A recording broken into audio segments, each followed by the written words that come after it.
नमस्कार, मैं हूं श्वेता सिंह और आप देख रहे हैं आज तक। मैं इस समय बागेश्वर धाम में हूं और हमारे साथ बागेश्वर सरकार पंडित धीरेन्द्र कृष्ण शास्त्री हैं। बहुत स्वागत है आपका। हम जब आ रहे थे बागेश्वर धाम की ओर तो रास्ते भर पोस्टर पोस्टर पोस्टर पोस्टर। जब एक बार मुख्य सड़क से नीचे उतरते हैं तो कहीं हरियाणा वाले, कहीं राजस्थान वाले, कहीं दक्षिण वाले, कहीं राजनीति वाले, सबके पोस्टर ही पोस्टर। शास्त्री जी ये जरूर कहते हैं कि राजनीति से लेना देना नहीं है, लेकिन लगता है कि राजनीति को आपसे बहुत कुछ लेना देना रहता है। मुझे हर पार्टी का पोस्टर दिख गया है आते आते। देखो, बालाजी का स्थान है, बालाजी के धाम पर सबका स्वागत है। शंकर जी की बारात में देवता भी गए और भूत प्रीत भी जाते हैं, सब आते हैं। बागेश्वर धाम पर सब आते हैं। बागेश्वर महादेव, बागेश्वर बालाजी विराजमान है। जो आते हैं, जिस भाव से आते हैं, वैसा आशीर्वाद पाते हैं। सब सुख लहे तुम्हारी सरना। तब तो ये सिद्ध होगा कि सब कोई आपके यहाँ पर जो है, और देवता चित्त न धरी, हनुमत से ही सर्व सुख करई। सर्व सुख की ये जो चौपाई है तभी सिद्ध होगी जब सब भाव के आएंगे। यहाँ पर राजपीठ से भी आते, साधु महात्मा भी आते, निजी जीवन से संबंधित विषयों को लेकर के सबको। शास्त्री जी, पिछले कुछ समय में हमने देखा कि वो बहुत बड़ी संख्या में आपने घर वापसी कराई लोगों की। प्रश्न ये भी उठता है कि क्या सनातन में धर्म परिवर्तन की परंपरा है, और ये घर वापसी क्या है प्रयास आपके ओर से? पहली बात तो कोई सनातन के अलावा दूसरा धर्म ही नहीं, पंथ है। वैचारिक पंथों में अगर कोई भूलवश चला जाता है, जिस प्रकार पुत्र पिता से अगर कुछ दिनों के लिए अलग हो जाए और वापस सॉरी कहता हुआ, क्षमा मांगता हुआ आ जाए, तो पिता दुत्कारता नहीं, सहर्ष प्रेम पूर्वक उसको बुला लेता है। बेटा सुधर गया, आ गया है तो ठीक है, गले लगा लेता है। बस वही हमारे सनातन धर्म में हो रहा है, बागेश्वर धाम से हो रहा है। ये कोई बड़ी बात तो नहीं है, कोई बड़ा विषय तो नहीं है। हम तो उन पंथ के लोगों को भी सनातनी मानते हैं, वो भी सनातनी। मौलाना मदनी जैसे लोग जो ओम और अल्लाह को एक कर देते हैं। हाँ, वो बहुत अच्छा किया, उन्हें याद आ गया सनातन, उन्हें खबर लग गई, इसलिए तो उन्होंने कहा कि ओम, और उसके बारे में तो उन्हें याद आ गया सनातन। सच ये है, देखो आपको बता दें, भारत का प्रत्येक नागरिक अपने हृदय पर हाथ रखे तो वो किसी भी पंथ का हो, उसकी रगों में हमारे राम और कृष्ण का ही खून बह रहा है। अब ऑफिशियली वो बोले ना बोले उसकी मजबूरी है, कैमरे पे बोले ना बोले ये उसकी मजबूरी है, पर उसकी रगों में राम कृष्ण का ही खून बह रहा है, तो सब सनातन।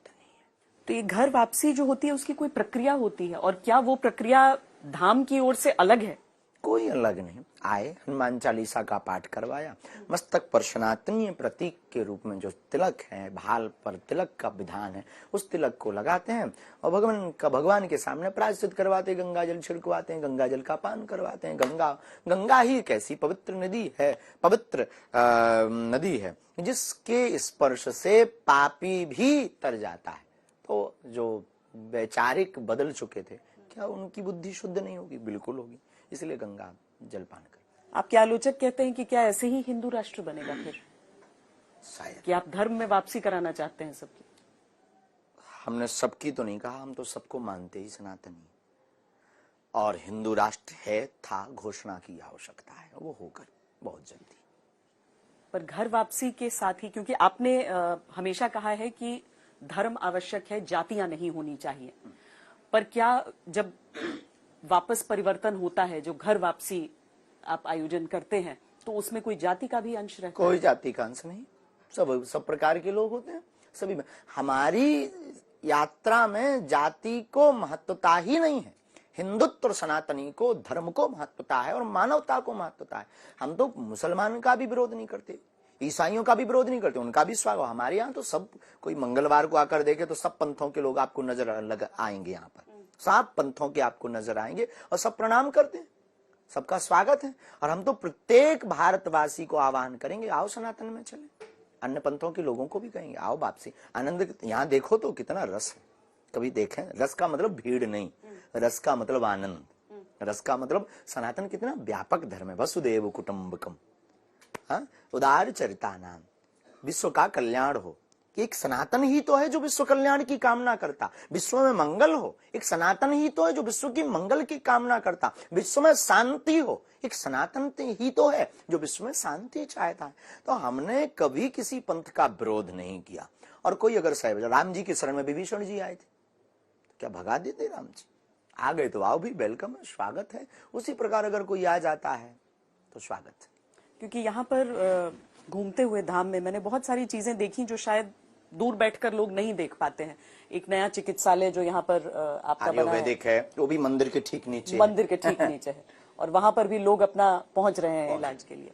जो लोग आ रहे हैं, जो भक्त आपके आ रहे हैं, उनमें एक महिला हम लोगों से अभी मुलाकात हुई जो पढ़ी लिखी हैं और आई हैं, और उनके बेटे को एक बहुत गंभीर बीमारी है और वो चाहती थी कि आप तक बात पहुंचा पाए।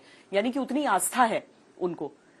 डॉक्टरों ने जवाब दे दिया और आपके दरबार में आई हैं। बागेश्वर बालाजी के बागेश्वर बालाजी के दरबार में आई हैं। ऐसे में अगर ये आलोचना का आपका पुट हम देखें कि कुछ लोग कहते हैं कि वो लोग यहाँ क्यों जा रहे हैं, उन्हें डॉक्टर के पास जाना चाहिए, तो ऐसे लोगों को आपका जवाब? देखो, ज्यादातर जितने भी लोग हैं हमारे पास, कोई भी आता है तो सबसे पहले बीमार व्यक्ति को हम यही कहते हैं, डॉक्टरी सलाह लो। अच्छा, आप कहते हैं ये बात? हाँ, दुआ और दवा, हम दोनों के पक्ष। आप पहले, लोगों ने अंध बातें सुनकर के हमारा विरोध किया है, अभी हमको समझा ही नहीं है। बागेश्वर धाम पर बालाजी ऊपर है, औषधालय नीचे। इसके पीछे रहस्य क्या है? पहले दवा, यहां ठीक ना हो तो मंदिर चढ़ जाओ सो दुआ, और दवा भी लो और दुआ भी लो, दोनों का संयोग होगा, आप बहुत जल्दी ठीक हो जाएंगे। अगर कई बार अखबारों में निकला है महामृत्युंजय के मंत्र से हार्ट की समस्या ठीक हो गई। ये क्या है? ध्वनि चिकित्सा है। ये क्या है?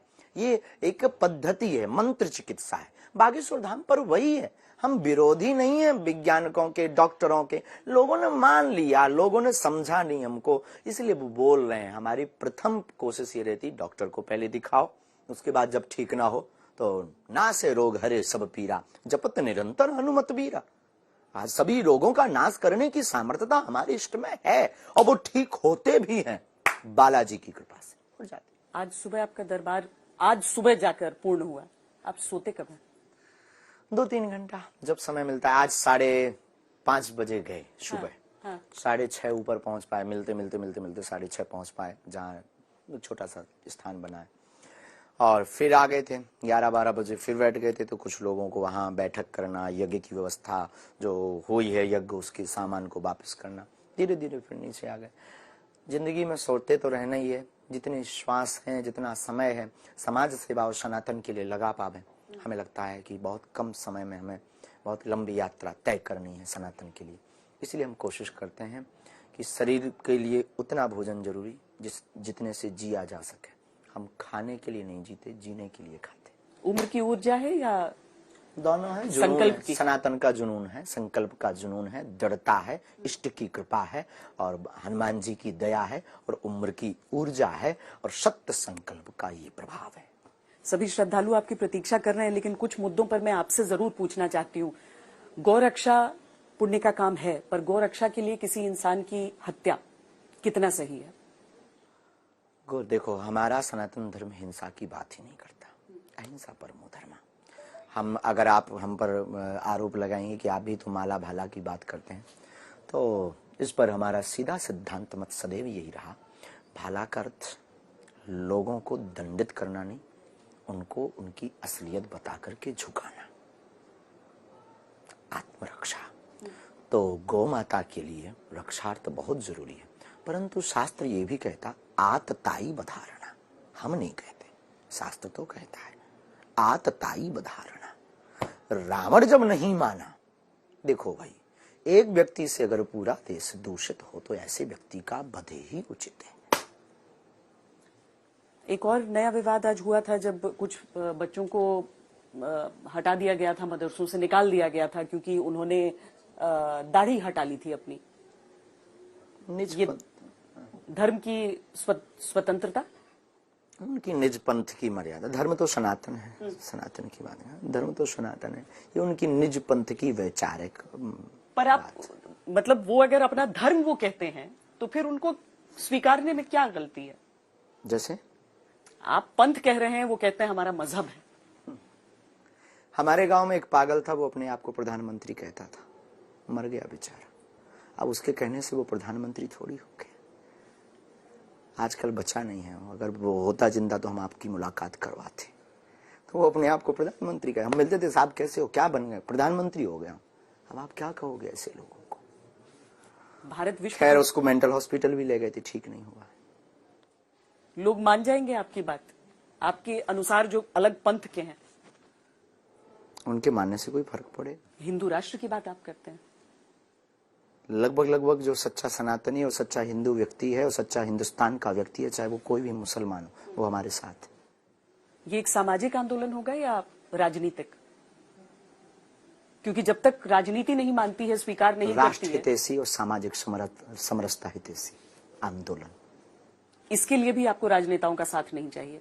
बिल्कुल भी नहीं, क्या आवश्यकता है। आप साथ देंगे राजनेताओं का? बहुत सारे लोग बोलते हैं कि हम उनके साथ आशीर्वाद देते हैं, आपको भी दे रहे हैं, आपका भी मंगल हो, आपकी टीम को भी दे रहे हैं। जो आता है उसको आशीर्वाद देते हैं। हम तो घोषणा भी कर चुके हैं, हमारे पास राजनीतिक सपोर्ट के उद्देश्य से आना भी मत।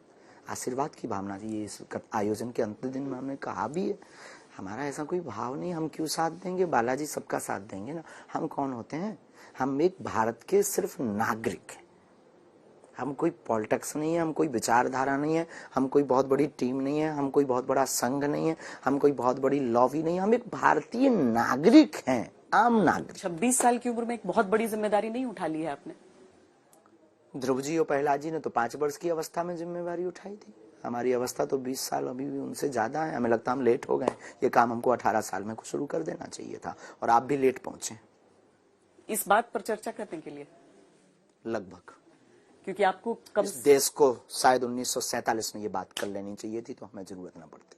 इस देश को 1947 में हिंदू राष्ट्र घोषित कर देना चाहिए था, ताकि ये विवाद, ये बार बार हमारे ऊपर आरोप प्रत्यारोप, और बार बार हमको फंसाना, और बार बार हमको घेरे में घेर करके हमको नीचा दिखाने की कोशिश ना की जाती। इस बात को 1947 में घोषित कर देना चाहिए था, भारत को हिंदू राष्ट्र। जब भारत के टुकड़े टुकड़े, अटक से कटक तक के भारत के टुकड़े टुकड़े हो रहे थे, जब अखंड भारत कट रहा था, तभी हिंदुस्तान ही हिंदू राष्ट्र नहीं कहलाएगा तो कौन कहलाएगा। हमें लगता कि तुम लेट हो बहन, और हम लेट हैं, और भारत का एक एक हिंदू व्यक्ति लेट हो रहा है, और दिन पे दिन लेट हो रहा है, जो हिंदू राष्ट्र के लिए समर्थन नहीं कर रहा है। हमें तो नहीं लगता कि हम जल्दबाजी हैं, हम ये लगता कि हम बहुत लेट हो गए। भारत को 1947 में हिंदू राष्ट्र घोषित होना चाहिए था। मुहिम हो गई है अब आपकी, एकमात्र लक्ष्य है सनातन हमारा एकमात्र लक्ष्य, हिंदू राष्ट्र हमारा एकमात्र लक्ष्य। आलोचना से भी कोई असर नहीं, आहत होते हैं? बिल्कुल भी नहीं, मुस्कुराते हैं आलोचना से। भगवान राम को भी लोग गालियां देते थे, हम तो आम हैं, हमें कोई मतलब फर्क भी नहीं पड़ता। Thank you very much, same to you बोल देते हैं रात को एकदम से। 11 बजे जब 12-1-2 बजे जाते हैं ना, हम बोल देते हैं सबको सेम टू यू। उनकी गाली उनको मुबारक। होली का त्योहार भी आने वाला है, भगवा रंग में सब रंगेंगे। भगवा रंग में रंगेंगे? बालाजी के रंग में सब रंगेंगे, क्या दिक्कत है? मतलब इसमें कोई राजनीतिक संकेत नहीं दे रहे हैं? बिल्कुल भी नहीं। राम रंग किसका राजनीति का है? किसकी बाप की बाप होती है? चंद्रमा हमारा भी और उनका भी, किसी के बाप की बाप होती है थोड़ी है चांद? नहीं। हनुमान जी किसी की बाप की बाप होती थोड़ी है। हिंदुस्तान किसी की बाप की बाप होती थोड़ी है। हमारे सबके पूर्वजों का देश है, भारत के एक एक नागरिक का देश हिंदुस्तान है। तो हम भगवान राम रंग में अगर कोई रंग रहा तो क्या दिक्कत है? हनुमान जी के रंग में कोई रंग रहा तो किसको क्या दिक्कत है? अगर किसी को दिक्कत है तो वो अपने आप को काले रंग में रंग ले, उसे हमें क्या दिक्कत? बहुत बहुत धन्यवाद हमसे बातचीत करने